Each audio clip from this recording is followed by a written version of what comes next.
Doing it right.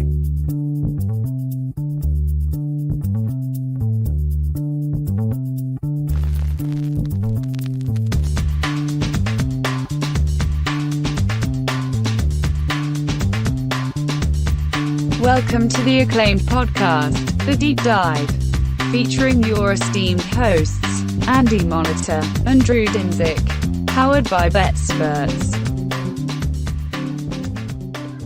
Welcome to The Deep Dive. Last one, 32 of 32 we got here. Feels fitting. We're ending on the two-time defending champs. Yeah. And honestly, when I tightened everything up, I talked about them being my number one team, and they weren't. What? And then I made some slight adjustments to the Niners. It was close. I honestly, so like San Francisco, Baltimore, and Kansas City, I think you can make some pretty good arguments for all three of them to be your number one based on little adjustments here and there, how far you want to go with your quarterback numbers, how much you want to adjust the Niners right now. And we're going to have to, because their best offensive lineman still doing his holdout thing. We've seen that in the past. And it seems like Mr. Shanahan and Mr. Ayuk are not on the same page about what coming to work means. Man, and Ayuk matters so much. I'm really shocked that they're not getting something done there. What the hell, man? Again, we've not said nice things about that front office several times over the course of the summer, and I don't think we've been in the wrong. So we'll see how that materializes. I mean, there's always a few holdouts here and there, but a Super Bowl hopeful, one of your two or three top favorites in the NFC, to have two guys like that, that's an unneeded distraction as well. So right now we're back to number one. We're number one, Kansas City Super Chiefs. So let's talk about this, because the Chiefs are two-time defending champs. And the two Super Bowls that they just won, Andy, these were the years that they were supposed to be taking their Pat Mahomes contract medicine. Yeah. And they won the Super Bowl. I know. I can't help but think about the Bills when the biggest conversation we had, what was it, 2 years ago, was like, oh no, a superstar quarterback who can elevate seemingly anybody, who has magic in his hands sometimes and legs, lost his good receiver. What are we going to do? What's going to happen? Just win the Super Bowl 2 times in a row. So I'm kind of like, I'm really pumped to see what exactly happens with the Buffalo offense, but I digress. Back to Kansas City. And it was a season where we weren't super sure about the defense. We had the Chris Jones holdout. We weren't super sure. I mean, we had no idea that, I don't know. I didn't think McDuffie was going to be that good. I didn't think the interior of the offensive line was going to be, I thought it was going to be fine, but I didn't think it was going to be, oh, this is like the best interior three that we've seen for maybe a couple of years. Yeah. There was a few surprises, and they're paying guys now, so it sucks. You lose some guys. I think that's the big story here, is you lost some guys, and we do this every year. I guess 1 year ago, let's remember 1 year ago. Mm-hmm. Things were not well for a championship repeat attempt, because your second most important player, maybe third most important player, depending on who you ask, Chris Jones, was absent, and you did not have certainty that he was going to be in peak form to help you kind of anchor your defense. And your third most important piece in Travis Kelce got hyperextended his knee and had a bone bruise and was out. And it was oh my God, is this guy going to play? And there were no answers at wide receiver. You were crossing your fingers that someone would emerge. Ultimately, no one emerged. Rice a little by default, by attrition, hey, this guy's not going to drop it or line up a yard offside. That's right. And like exactly like you would expect. Like the team did their standard. We just need to be getting better at the end of the season. Who cares about the beginning of the season? Some ugly losses early on, some losses in absurd fashion with hands off balls, pick six the other way, flipped game one, banner night, dropped balls, the guys, not being able to ultimately execute when, Mahomes was making pinpoint passes was a very common theme of the early part of the regular season for this team. And like even coming down the stretch, the Chiefs hosted the Raiders on Christmas. I don't know if you remember this. Raiders beat their asses. The Raiders beat really their asses. Aiden O'Connell. That might have gotten Antonio Pierce his job. They win 20-14 in a multiple turnover game for the Chiefs, and the Chiefs at that time were 9-6. Andy. Well, and I feel like it was something prescient you said early in the season, or even preseason, where you said, is this a team we're going to be looking to back this year, or are they a team who says like, let's just get a top 3 seed. Let's get to the playoffs and let's do our magic. And I don't know if that was actually what they did on purpose or, as a byproduct of, hey, let's get into the playoffs healthy. They scored like 21 points a game last year. Some of it was just the wide receivers dropped more balls than almost anybody. I think more than anybody, if you go check, it depends.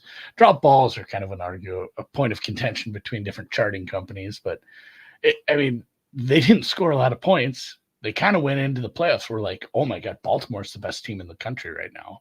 There's no like disputing that at any point. And then they just brought it back. Hey, this is what we do. And then also a good point by Mike Tanier, who wrote the Chiefs write up for Football Outsiders. He started off with the Super Bowl overtime stuff. Yeah. And he pointed out, like, it's those little edges that, like, they had spent a bunch of time, like, what if a playoff game goes to overtime? We want the ball second. And famously, if you remember, I had forgotten all about this presser, but Shanahan really looked lost when they asked him those questions. And granted, he wasn't in the state where I'd want to be answering questions either. But he said, if you remember, he said, we want the ball third. We wanted the ball third, which was funny because it's not a thing that's guaranteed to happen. I don't know what the odds of a third possession are, but it feels 50-50-ish based on how possessions go. But yeah, the Chiefs had the benefit of knowing we're going for fourth downs because we have to, if a field goal isn't within range, we have to go for this fourth downs. We aren't punting because we know what the Niners did. And the playoffs, some things tilted their way, but they certainly stepped up. And anything bad you want to say about Kelsey during the season, he kind of made up for that when it mattered. He had a very good playoffs, and so did Pat, and such is life. Here we go, repeat. Yeah. I guess it's not, shit, man, their win total was 11.5 last year. They didn't make it. This team was power rated well below the Ravens to the tune of 3.5 point dogs, 4 point dogs at Baltimore AFC Championship game. Now the Ravens largely gave them that game, but no, certainly their path, including road wins at Buffalo, at Baltimore, and then beating a Niners team who is, I think, clearly and correctly favored against you the way they did is it was amazing. And there's a lot of examples you can point at through history where like Brady and Belichick, Pat's teams were clearly not the best team, but they found ways to win. And Mahomes has clearly picked up the mantle there in terms of he's never out of the game. He's never out. It's hilarious that you made that comparison, because that thought floated through my head today when I was thinking about, just how much the defense stepped up. And that's a big thing. The Brady haters love to bring up how good some of those defenses were and how they carried Brady. And, if you go look at the schedule was not tough for the Chiefs. It was middle of the pack to below once you get to the gist of it last year. And the defense was good, which just screams of that's everything every Brady hater has ever brought up when they want to, relitigate the past. So it's funny, it's oh, is this the next Tom Brady? Is this the next dynasty? It's funny that he got his Tom Brady playoff run out of the way with a really good defense stepping up, carrying him for good chunks of, important games here and there. And, the soft schedule, maybe getting them where they needed to be into the playoffs, because there was some scuffling during the year. There was some scuffling. But I think there is a mysticism and a magic when it comes to a quarterback who has now done it as many times as he has, to where it's going to take something special to kill him in the playoffs. It's going to take a special defensive performance. It's going to take some luck. You're going to need to score. You're going to need to have your best offensive day. Like, doubting these guys is over. And I think there are a lot of people who I think have correctly sort of summarized this in the handicapping space, which is to say that this is probably as good as it's ever been for this Chiefs team this year. And they're not being talked about like a super team. And it's kind of wild because they got the best player who can do it better than anyone else in the playoffs. And they might have the best team also, which is probably absurd considering that they are just small favorites to win the title again. But it's tough to win 3 times in a row, Andy. I don't know if you know that, but it doesn't happen very often. I will say this. I will say this. The fact that the defense is, outside of the absence of L'Jarius Sneed, this is as good a defense as they've ever had. And in terms of skill position group, this looks like an upgraded group. And in terms of just, again, like, what did you get out of your second and third most important pieces? A full healthy camp and ready to go week 1 at full strength. I don't really see what there is to doubt about this team lighting the world on fire this year, particularly in the regular season and then into the playoffs. And it is very clear who the team to beat is in the AFC. It is a long season, and we know the Chiefs tend to, treat things as a long arc as opposed to really going, full on balls to the wall throughout the regular season. And so there will be some ups and downs, some highs and lows, but I think that basically any stretch of meh Chiefs performance you see this year has to be immediately and obviously identified as a buy sign, right? Yeah. And I think the cold water would be, if you want to just, because I agree with you, but I am going to play Team Red or whatever you call it. The red cold team. Water. Red team. The cold water is a rookie at blindside, piece of shit, right tackle for the most part. He's probably a nice guy. I'm sorry. Having how do you really feel? Yeah, having questionable tackles, losing L'Jarius Sneed, who, for all intents and purposes, is a top 5 corner. Losing, or just losing your way on trying to figure out who your wide receivers are and kind of trying to backfill with young guys and retreads. And it's probably better than last year. We don't know that yet. We haven't really seen the rookie play. We haven't seen, we got Juju back. We got one of your better options from last year might be facing civil charges partway through the season, might miss some games. We'll see how that all goes. But yeah, it's I did talk some shit about Cody Whitehair too. I mean, Juwan has really bad grades, especially when you start comparing him to like Thuney, Humphrey, and Smith across the middle, who are very, very buttoned up as far as all of the basically any kind of grades you want to give them, especially run grading, run blocking, road grading. So the cold water is that. The cold water is defenses continue to try to catch up to what this offense is doing. I wrote that today about a different team. I think that's how you figure out if you actually have a good offensive coordinator or not, is if they get caught up to.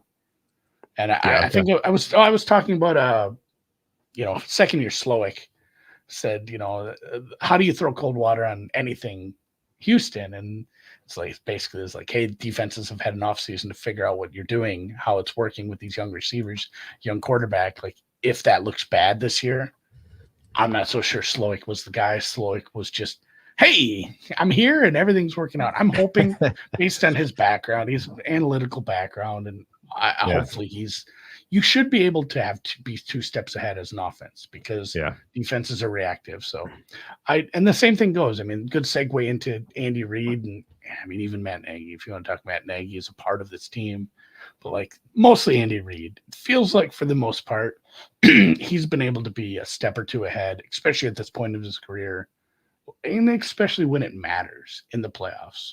Again, hearkening back to just understanding how they wanted to play overtime on the I mean, usually odds for overtime to occur are like 20-1. So actual odds, I'm guessing probably like 30-1. It's funny that they still took the time and just looked through all contingencies, knew exactly what they wanted, went in, won the game in overtime. It's pretty wild. It's pretty wild. And I'll also say this: the fact that the bad parts about Andy Reid, like the clock management, haven't mattered. It's crazy. The fact that being on the road this last time didn't matter. It's pretty crazy. I'm trying to. Can you think of a time where, like, because we always bitch about his timeout usage, his clock management, but can you remember a time where like his clock management cost them big? It's been a long time.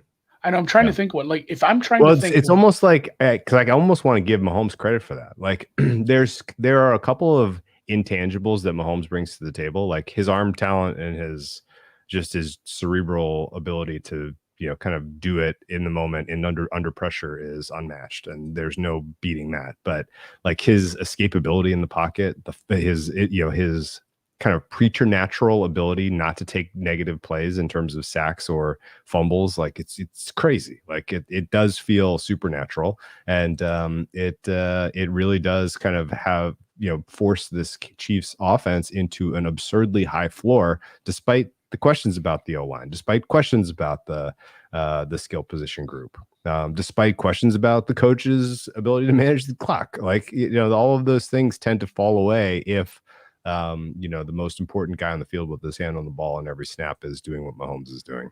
And to make things even more absurd for them this year, and the reason that they're such an obvious buy, like, I don't think you would disagree, but like the most likely divisional winner is almost certainly the Chiefs. So is that wrong? No, it's not. With where we're at with the other three teams. Good point by Hussey here in the chat. Free plays are another one of Mahomes' biggest edges. Good quarterbacks take advantage of free plays, but nobody takes advantage. Like, I mean, it's like prime Aaron Rodgers. When Aaron Rodgers is in his prime, he crushed those. Like, he was so good about taking the free play. Mahomes is very much on that level. Obviously, he's very good. We don't have anything bad to say about Mahomes. Even when he's had some injuries and knocks, he's played. And then, yeah, it's funny. Like, I can't think of a time where I really want to harken back and look at, like, Andy Reid fucked us with the clock there. Like, if I'm thinking bad time management, the only thing that I can think of ever that sticks out, well, I mean, some first halves from some bad coaches. Like, God, who was the Denver coach before Peyton, who had that first half absolute clusterfuck? Boy, I can't think of his name. You know what I'm talking about. Nathaniel Hackett? The one that really sticks out to me is Dak Prescott up the middle. Oh, yeah, that one was wild. Game over. It's like, oh no. Like, that's the only Hackett had that one game. So it is. I'm with you though. It is a little weird that we're, can you think of any other cold water besides what I said? Market fatigue. No, I mean, I think I would go the opposite direction. The cold water would literally be, if you aren't buying low on the Chiefs this year, you're paying a premium, probably, because the market is going to make them.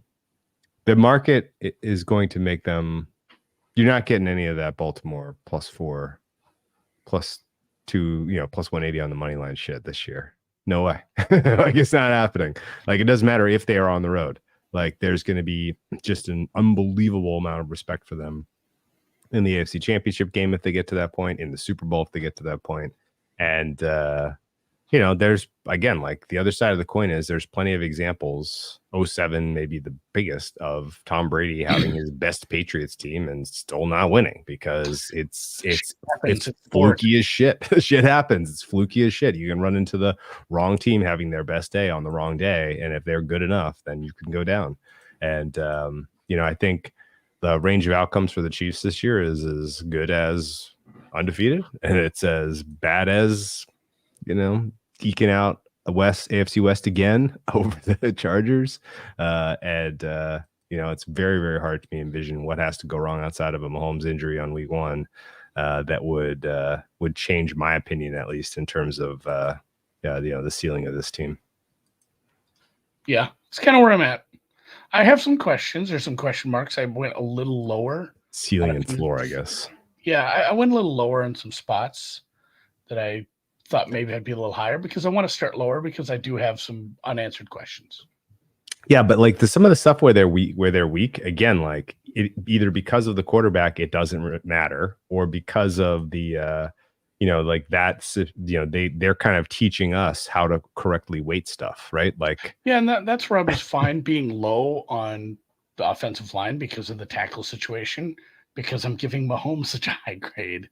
And maybe that is something I have to start looking at, because even if they do give up, top half of the league amount of pressures, the pressure conversion rate against somebody like him is just lower than an average quarterback. Exactly. He's not going to run into sacks like you see. Yeah. And also, like, you have to put into context some of the other stuff. Like, this was 32nd. Overall, they were the 7th best defense last year. But in terms of run, the run stop, it just doesn't matter. Win rate, they were 30. Were they 32nd? They were 32nd. But again, like, so many of the game states they were in, they were okay. Who cares? And honestly, like, some of the successful wins against Mahomes, and certainly in the regular season in his career, have come at the hands of a team being able to play keep away. And I guess if you can figure out how to do that, then then execute it and let it rip. Maybe that's the Chargers plan this year, and why they've done what they've done in terms of trying to be a run first-ish team. But I'm pretty excited to see how this plays out. And if they go undefeated, I don't think anyone should be surprised. Yeah, their range of wins with Mahomes healthy is like 10 to 17. Yep. 10 if it ends up like last year or worse, and they just lose some bad games and then figure it out in the playoffs, or 17 if things like, your rookie wide receiver is good and Bryce isn't suspended and Kingsley Suamataia, I'm going to get that one right before we get to the end of the day. Suamataia, we'll get there. You need some decent play. It hasn't been like Chargers level, but we've seen him play okay in the preseason. So maybe here's the cold water then. They're kind of making the NFL not very fun. Here's my question to you, Drew, because you had a fun and interesting conspiracy theory about the Niners having such a bad rest disadvantage, cumulative rest disadvantage, travel disadvantage, every kind of disadvantage you could have in a schedule. Yeah. The Chiefs do not have a tough schedule. No, at all. They don't. No. Not only that, but from a travel and cumulative travel standpoint, they don't have a tough schedule as well. And part of it is just geography. You literally can't. Well, I mean, think about it. The NFL doesn't mind dynasties. That's fun, but they don't. They really want to enforce a Super Bowl hangover, Andy. That is the team that comes runner-up. Did you lose the Super Bowl? Yeah. They get the shaft. Anyway, let's go through the rankings with these units, and let's start with the offensive, coordinator / QB, which I think has to be 9.5 or 10. Where did you go? I just couldn't do a 10, so I went 9.5. But like, if we did quarter points, it would have been 9.75. I don't think we need to spend a ton of time on Mahomes. There's other things to talk about. The things we've seen him done in clutch situations, the throws that he makes, the pocket presence when he decides to run. It's always you've seen a quarterback like take off and like, he's taking off and there's a linebacker there. When he takes off, it seems to be at the perfect time. There's 15 yards of grass in front of him. Yep. So, I mean, everything he does is great. Yep. Patrick Mahomes, very good. Heard it here first. Amazing. All right. The general kind of thought process for me here is I got to leave air above, because there's a chance we get halfway through the season and he's done something we haven't ever seen before. At which point, you got to have room for enough points. You got to have, well, not extra points, but you know what I mean? Oh, I know. Like there's a chance that he does something we've never seen before and it has to go up. And I'm also not in any way willing to, kind of hold him accountable if he runs out of luck when it comes to sacks and turnovers. Like he's gotten away with a lot of turnover worthy plays that don't get realized. And in general, if they're going to be a more aggressive offense and he's going to be pushing down the ball down the field more, like you could set a career high for interceptions. It wouldn't shock me. Now, I don't really hold back though deep interceptions against a quarterback at all. But if he's pressing, if there is any slippage at all, we'll hold him accountable. But I think starting the season at 9.5 is a must. Skill group for you? 5.5. Ooh, struggled with this because wide receiver. I've been very adamant that wide receiver is the most important position when I'm making this grade because I love Isaiah Pacheco. I don't know about the depth behind him. I don't think that's great right now.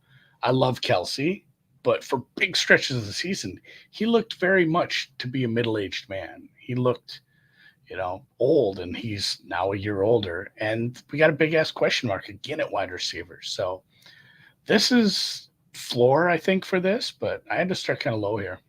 Okay. I'm at 6. We're not that different, but it seemed like you could have like 7. No. No.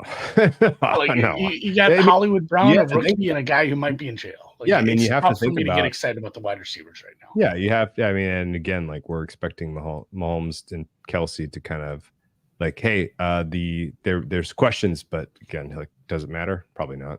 Like he's going to find ways he's going to make the right decision. If somebody's open, he's going to find them. So I'm fine. And by the way, like you see that like in sort of the advanced plots, like Justin Watson pops as a guy who can get it done. Although I feel like I see him drop the ball an awful lot. So we'll see. They all do. And it's weird. The entire backup feels like gadget guys. Like you have McCole Hardman, Sky Moore. You brought Juju back. It's fine for depth, I guess. But yeah. This number can go up if Xavier Worthy is vibing and he plays well in his first year. If Rashee Rice plays, I mean, Rashee Rice was good at times. It just we got to answer this question. Who is a 10 if Mahomes and Reed aren't? Tom Brady in 07. Peyton Manning in 2013. When he won, Lamar Jackson and Greg Roman together in 2019. Right, like there are certain players who reach EPA thresholds at certain points in the season where they have to be higher than your it was expected like middle of the year Brady with Moss. Yeah, where it's just like, fuck, this team is 3 touchdowns better than everybody. What are we doing? Yeah, unstoppable. And and I'm not saying that a 10 at some point, because like these are dynamic ratings. We're going to be updating these weekly, and over the balance of the season and over the balance of many seasons, you kind of want to have roughly a normal distribution here, but there's nothing saying we have to have one now. And there's nothing saying you have to have a 1 and a 10 now, or a 0, 1 and a 9, or a 0 and a 10 now. But we could very well get to a point where Clayton Tune is starting for the Cardinals and we have a 0.5 or a 0, right? Like that, this is not crazy that, and I'm sorry to single out Clayton Tune, but he would have gotten a 0 for that one game against the Browns last year. So like I think ultimately like that's kind of what we're after, which is predictive expectation baseline on the way in, and as we go through the season, these are dynamic. O-line for you? O-line is a 6. Ooh, okay. 5.5 for me. So no big disagreement. Our numbers overall in aggregate are identical. That's funny. That is funny. But yeah, like we talked about, Joe Thuney, Creed Humphrey, who just got paid again, and Trey Smith. That is your best center guard combo in the league. I don't think that's a strong take, but you have a rookie at left tackle. It was going to be a competition. There were some injuries to Wanya. I'm trying to think of his last name now. Wanya Morris. I think he got arrested for weed too, which I don't even know if that's like a super big deal anymore. But he did get arrested and had a couple knee injuries. So it'll be the rookie from BYU on the blind side. He looked decent in preseason. And the thing about playing next to Joe Thuney is that probably helps. It probably helps a young man quite a bit, especially when you have a strong signal caller in the middle and a strong actual signal caller taking the snaps behind him. Jawan Taylor, somebody did give me some shit about shitting on Jawan Taylor. I don't know. Hopefully he can improve. I don't think he can. If he gets worse, he's just not going to play. But he led the league in penalties last year. And I read that and I double checked to make sure it wasn't just offensive linemen. He led the league in penalties. Okay. He led the Chiefs in pressures and sacks allowed in his first season. Like, they're going to need to get a little more out of him, or probably going to have to slot somebody else in there. Your depth isn't great, though.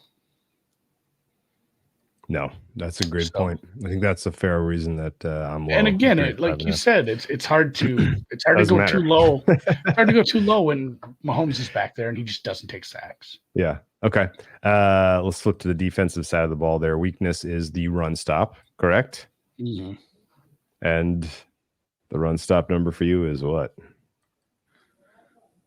I don't know how I keep losing this tab. It's because I'm in a fantasy draft as well. Just a 5. Just a 5. Okay.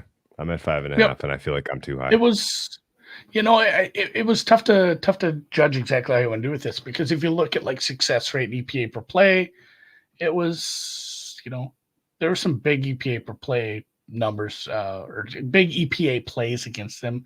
They got gashed a few times, but if you look at some of them, just some of the ratings, I guess, for some of these guys, it's like, I don't understand how they have been this bad. With maybe it was Bolton missing time, even Chris Jones missing time. Like, he's a big part of, he's your best interior player right now. So, some of your best run defenders didn't play all the snaps. Leo Schnell, he's going to play more snaps this year. He's going to be on the field more often when it is a running down at the second level. He's very good, because it'll probably be Tranquil who's out there when it's coverage downs. But between him, Bolton, and some of the other guys up front, it's good enough ratings where it should be better. Just they don't put it all together against the run. Middle of the package. It's the Spagnuolo scheme thing as well. Pass rush. 6. I don't like the edge rushers. I'm at 7 here. I thought you saw an emergence from Karlaftis last year. It was better, but it's still not a good edge duo. Like, plus Chris Jones he's got Aaron Donald light vibes. You got to put 2 hats on him. That opens things up.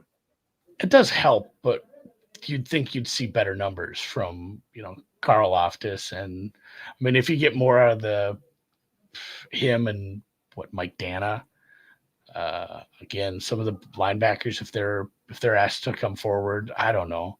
I just didn't get great numbers when you have an all-world, the best interior lineman in the league right now. I would have thought we'd end up with a little bit more out of those guys. So it's a 6, because I don't know. Some of the best situations were when actually Chris Jones lined up outside. Sometimes he lined up over the edge. They were 12th in pressure rate last year. I think they deserve at least a little better than league average, and I give Chris Jones an extra bump because of his ability to make it count in the moments that matter most, which I think is sort of his telltale. So yeah, 7 for me. Coverage.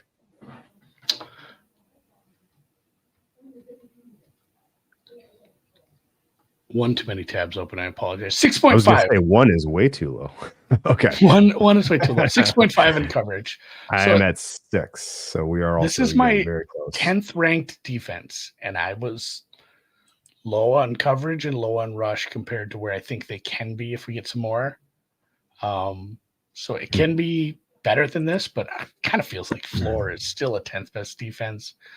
Trent McDuffie is going to be asked to step up. That's the big question mark, because he was very, very good, but slot corner.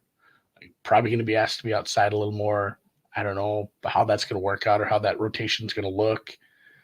Justin Reed, you can do better than Justin Reed, but it's fine. And then the rest of it is kind of question marky. You get some young guys, and most of the writers have been, high on some of these young cornerbacks, saying like they can absolutely step in. The Jalen Watson, who I believe is in his, I think Williams and Watson are both third-year guys. And then so is Johnson. Boy, everybody's very young. Like Trent McDuffie, out of all your corners, Trent McDuffie might be the oldest, the 2002 grades. So, I mean, this is how you keep a dynasty going. Somebody asked in the chat, like, how long can you keep this going with Mahomes getting that 10-year contract for like $1 trillion? It's like, if you end up with a above average left tackle on a rookie deal with the guards and centers you have, and you end up with at least one of these young cornerbacks working out alongside McDuffie, that's how it keeps going for like 3 more years, right? Like, those are key positions. Let's say Karl Loftus takes another step forward. You got 2 good corners, an edge rusher, a DT from hell, and a good offensive line with Pat Mahomes. Like, honestly, what are you going out and getting in free agency next year? You just keep really trying to draft well at that point. So if some of these younger corners, I'm not sure what the depth chart says. It says Johnson at the other boundary corner, and then Chamari as your nickel slot guy. I'm sure that'll be a lot of rotation as we try to figure out. I really struggled to come up with grades outside of McDuffie, who I hold very highly.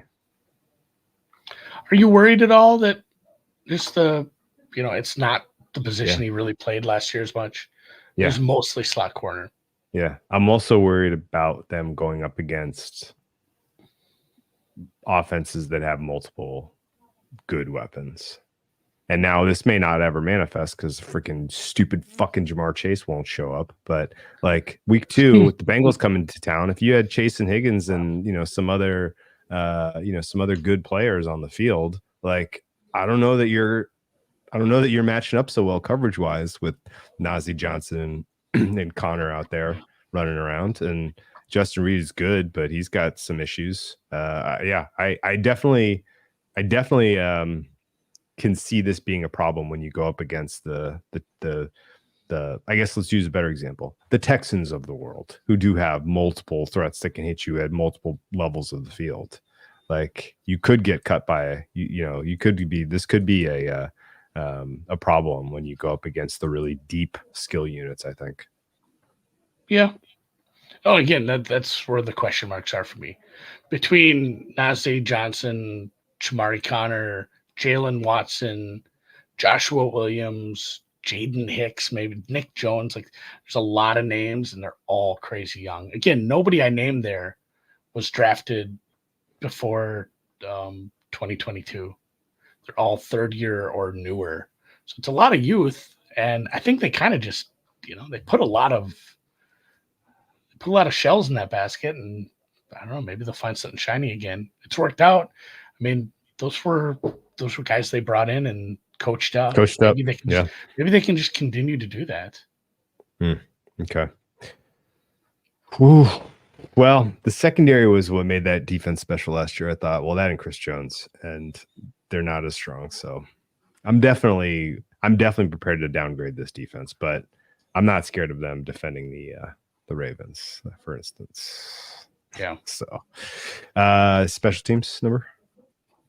What's Mr. Harrison Butker get for you? Not as a person, but as a kicker. No, it's good though. It's an 8. 8. Like, okay. He's super good. Yeah, it doesn't matter. I got to take a little bit of heat off my defensive ratings here. I'm not feeling good about this. I'm going down to 5 for run stop, and I'm going down to 5.5 for coverage. I can't have them top 10, not as rostered. I made it my 10th best defense, and that's just because I look at some of the other.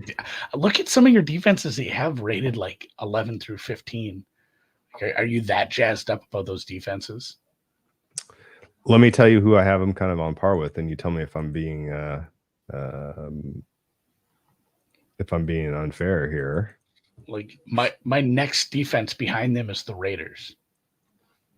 The Raiders, the Packers, Houston, Miami. Yes, I have that. Fine. Wow, we are almost exactly on in step there. So I would have them as the 9th best defense after downgrading them, as I mentioned, and I have them just behind the Texans, which feels fair, and just ahead of the Raiders, which feels fair, and meaningfully behind the likes of the Jets Ravens, the Browns, the Steelers, man, I'm way, way, way too high on some teams here as I'm looking across the board. You know, I do want to take a step back. I'd forgotten because I put this in my notes in the wrong section. They did sign Samaj Perine. It's probably better than CEH. And they do have Carson Steele, which I know fantasy bros are excited about, but we'll see. Maybe the running back team is better than I thought. I love Pacheco. He runs like he's so many good. Carson Steele is Pacheco too, also, by the way. So if something happens to him and he takes himself out of the game with an injury, then you're still going to be good. There's so many good Pacheco tweets every year. Like Isaiah Pacheco runs like, XXX. And somebody had the best tweet. It was Isaiah Pacheco isn't a running back. He's a creative writing prompt. Made me laugh pretty hard. I wish I knew who said that. I'd give him credit. That's good. But that was a solid one. Okay. Yeah, I mean, I guess actually, as I look at it now, like having the Chiefs in the top 10 defenses is not crazy because there's not very many good defenses. There's really not. I'm too low on a couple units, for sure. I need to have Dallas in my top 10. Get excited about the Jets, Baltimore, Cleveland, San Francisco, New England, Pittsburgh. Even I have New Orleans, Dallas, Buffalo. That's kind of my top 10 with Kansas City as number 10.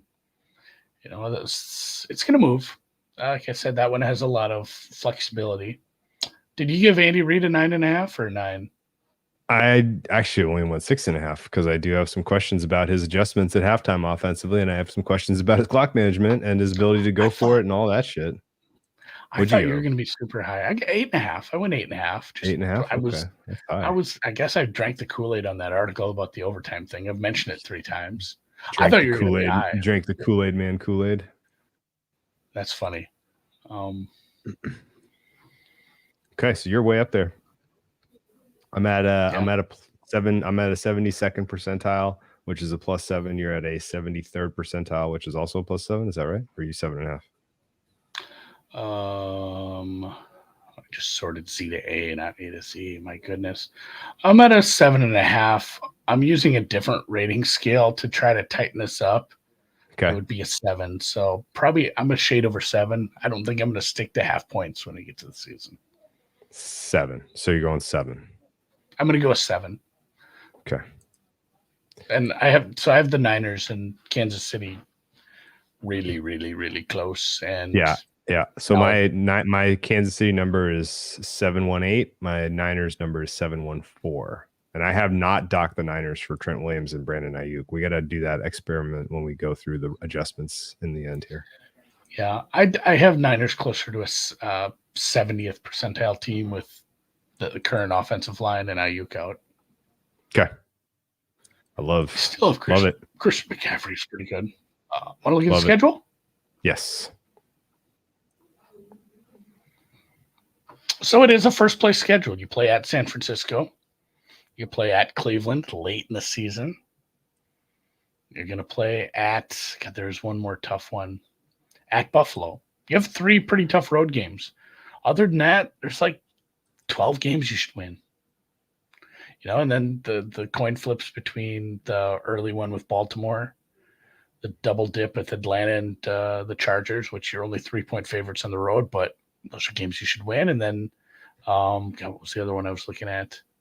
God, maybe it was that stretch. A lot of them, you're going to be favored by more than field goal, less than a touchdown in a ton of the games, even if you're on the road.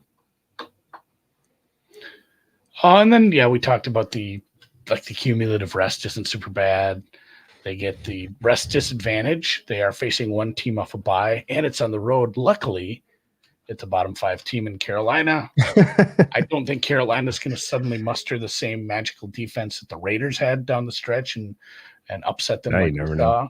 You never know, but I mean, it kind of negates facing a team off the bye with it's a rookie head coach with a miniature quarterback.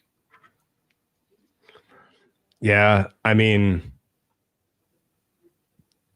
there's some tough games on here, but they're spread out so much. They're so spread out. the first two games, Baltimore, Cincy, are interesting. So the fact that you get them both at home and that you get extra rest for Cincinnati is a huge advantage. I was inclined to take the points in Cincinnati there. I was licking my chops to bet that team week 2, and now very, very unsure. Eddie, how I feel about. I'm very unsure if I have their offense rated even in the ballpark of correct, honestly. Baltimore, I don't love as a matchup. I like the matchup for KC against Baltimore week 1, the way the Baltimore's offensive line issues have kind of turned really, really sour over the balance of this preseason. I think the fact that your toughest road game is at the Chargers, which has no home field advantage week 4, before you go at San Francisco off of your bye, extra time to prep there. And Andy, stop me if you heard this before, but you know who's pretty good off the bye is Mr. Andy Reid. Decent chance that you are taking an undefeated record to Buffalo as a small favorite right now on November 17th. I think a fun subplot, surely, of this regular season would be KC undefeated through week 11, and then Carolina, Vegas, Chargers don't look all that suspect, but that back-to-back of Cleveland, Houston carrying an undefeated record deep into December would be really fun. You get in Vegas at like +9. Some late money comes in. You find a rogue 10 at -115. Yeah. In a divisional game. Yeah. There's definitely a chance that those numbers, Carolina, Vegas, Chargers, could get enormous. Point by Patrick. Last 4 weeks, not ideal for a Mahomes MVP playing. Very true. 3 road games. Houston's defense, we've really liked how that pass rush has looked in the preseason. Cleveland as well, Pittsburgh as well. Cleveland and Pittsburgh obviously have absolute studs up front, and Denver might just not be a game that matters depending on seeding and where we're at. Great call by Patrick. I hadn't even thought of that. I just kind of assumed that the 16th is going to be the most watched game of the season. KC Houston. I can't believe that's a 1 p.m. game. Just an absolute atrocity that they put early season San Fran, Kansas City though is pumped for that. God, yeah, sucks. That's not a standalone. Like that's just a 4 p.m. game. You know what sucks? Being any other 4 p.m. game on that day. You're not getting watched. No. But yeah, I feel like KC Houston has a decent chance to be for the 1 seed, which is super fun. But yeah, 3 of the top 10 defenses, bang, bang, bang. 2 of them on the road. Not good for cementing an MVP case. I agree with Patrick. It's not going to stop me from betting Mahomes MVP because honestly, that's really sort of the subplot of this whole season, which is Mahomes has 3 Super Bowls now and 2 MVPs, and there's going to be some gravity to square that account. Yeah, the disaster is beating Cleveland, Houston, Pittsburgh with like run game, and he just doesn't have stats. Maybe they go like 2-1. He has a bad game at Houston, but they go 2-1 and lock up the 1 seed, and then he doesn't play at Denver. Yeah. and it's stupid because that should be something that's, a boon to your case. Your team was so good. You didn't even have to play the last game. Your team was so good and so much better than anyone else in your conference. You're sitting out a road game against a divisional foe late in the year, resting up for the playoffs. And it absolutely hurts you, which is silly. So did you? Well, here's the other thing real quick. Go ahead. The Cleveland game in middle of December. Not only are you going up against a gnarly defense who plays better at home, but that weather could be like turbo fucked. Right? Like what's the lake effect wind like in that game? Are you afraid it's going to blow Pacheco over? I mean, I'm just afraid that the game plan will be literally 40 running attempts. Like that's our plan. I don't know. That's going to be interesting. And yeah, it definitely is going to throw a monkey wrench in. And honestly, really, if I don't know, I have some actually surprisingly big numbers because Stroud drifted. And so I ended up getting a pretty decent stake down on him for MVP. Hopefully that week 16 game is the is the crowning game for MVP between those two men. We'll see. Well, easy schedule somehow. Yeah, How do despite they keep getting away with 3 of the this? gnarliest road games that you can have, Yeah. it's still kind of an easy schedule overall. And Yeah. There's a you don't lot of wanna put NFC too much- South and there's a lot of AFC West in it. The two weakest divisions in football are the AFC West and the NFC South. Do you agree with me? Yeah. A lot of those teams are on the Chiefs schedule this year. Yeah, it's funny as we keep repeating the Brady, like the mirrors of Brady. We had those years where none of the teams in the division were terribly good. The Jets made some tries. Can you pull up the schedule again real quick? Sure. Finishing road. You know what's nice is that you almost certainly will win the West. So you're not going to have to go on the road a third straight game in the wild card round. Possibly play it all. Now, here's maybe where it gets interesting, which is that the market props this team up like they're going to just go through a wild card run on the road after 2 road games to end the season. Like, look at let's just theorize that the Chargers do something special, which isn't crazy. No, their schedule is also easy. They also have the NFC South and the lesser of the West teams. If they can somehow steal this division and the Chiefs then have to finish at Pitt, at Den, and then go, I don't know, at the Jets in the wild card round. Do you feel like that is sort of the best you're ever going to do of selling high on this team? Oh, matchup wise, I mean, again, the questions you're asking is like, how does the rookie tackle look? How does the secondary look? Sure. Because that's a nasty front four, and it's we'll say the Chiefs. It's a tough passing game to go. The Chiefs are playing with their food. Terrible matchup. The Chiefs aren't a super team this year. They're playing with their food, and they're losing. They're getting the best shots from the Bengals. They're getting the best shot from the Ravens on opening night. They're getting the best shot from the Chargers early. They're scuffling. The Niners get some revenge on them. They beat the teams they should beat, but the teams that are good on their schedule play their best against them, and then all of a sudden that opens the door for the Chargers. Like, that's kind of within the realm of possibility. Sure. I buy it. You have to have 5 or 6 losses, I think. And it's tough to find those on the schedule. 1, 2, 3, 4. Yeah, the Chargers are gonna have to beat you head to head for them to win the West, which is tough as they are 3-point dogs at home week 4, 6.5-point dogs on the road week 14. Plus, they don't have any wide receivers. Surprised that they didn't get any of the good wide receivers off the pile of cuts. None. I don't get it. I don't mind bringing Juju back. No, I'm talking about the Chargers. Oh, sure. All right. Final thoughts. You will or will not bet the Chiefs this season to win the Super Bowl, to win the AFC, Mahomes MVP. Like, do you have an appetite for any of that? If the opportunity arises, if there's a buy low on these guys, if they lose Baltimore, let's say they lose to Baltimore and San Francisco, and then one other game in between, and they're 3-3 heading to Vegas. See what the price is. I mean, it might not be enough time for it to get seriously good, but we'll look for it. 3-3 would be nice though, because there's probably going to be a 6-0 team. Yeah, 7-0 team, maybe. I wonder what the median number of wins is for like the last undefeated team. Because a lot of times, we get a year where it's like 3 or it's 6. I think 5.5, 6. 5.5, 6, yeah. Some years we have 10, 11. One time we had 7. Twice we've had 7, 16, 17. Yeah.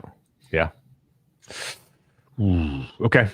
Well, I'm intrigued by these guys and what we see from them, surely. And I don't have much more to say other than I hope somebody can give them a real test in the playoffs and not just bow down to their asses like happened last year.